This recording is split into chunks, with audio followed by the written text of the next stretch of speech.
Chapter 15.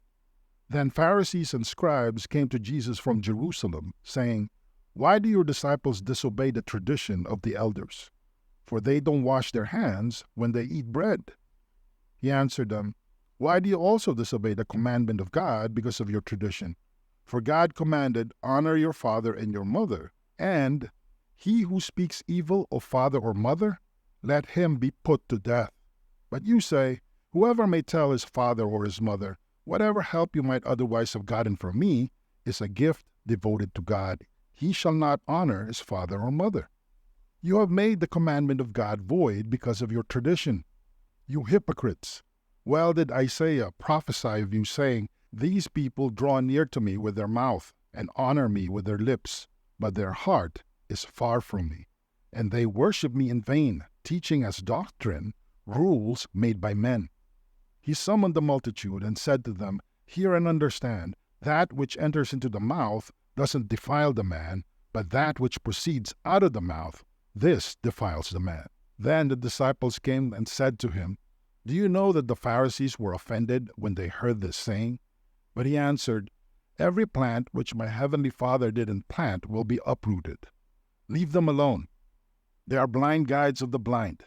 If the blind guide the blind, both will fall into the pit.' Peter answered him, 'Explain the parable to us.' So Jesus said, 'Do you also still not understand? Don't you understand that whatever goes into the mouth passes into the belly and then out of the body? But the things which proceed out of the mouth come out of the heart, and they defile the man. For out of the heart comes evil thoughts, murders, adulteries, sexual sins, thefts, false testimony, and blasphemies. These are the things which defile the man, but to eat with unwashed hands doesn't defile the man." Jesus went out from there and withdrew into the region of Tyre and Sidon. Behold, a Canaanite woman came out from those borders and cried, "Have mercy on me, Lord, you son of David. My daughter is severely possessed by a demon." But he answered her not a word. His disciples came and begged him, saying, "Send her away, for she cries after us." But he answered, "I wasn't sent to anyone but the lost sheep of the house of Israel." But she came and worshipped him, saying, "Lord, help me." But he answered, "It is not appropriate to take the children's bread and throw it to the dogs." But she said, "Yes, Lord, but even the dogs eat the crumbs which fall from their master's table."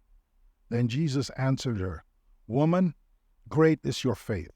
Be it done to you even as you desire." And her daughter was healed from that hour.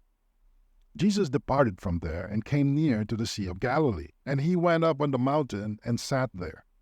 Great multitudes came to him, having with them the lame, blind, mute, maimed, and many others, and they put them down at his feet.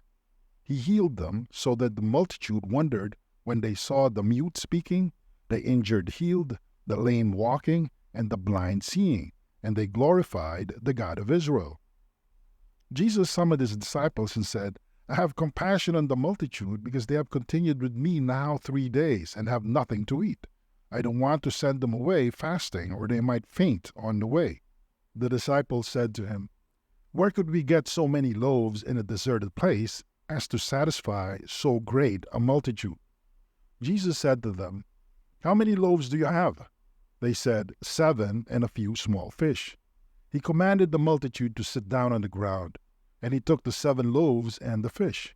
He gave thanks and broke them and gave to the disciples, and the disciples to the multitudes. They all ate and were filled. They took up 7 baskets full of the broken pieces that were left over. Those who ate were 4,000 men, in addition to the women and children. Then he sent away the multitudes, got into a boat, and came into the borders of Magdala.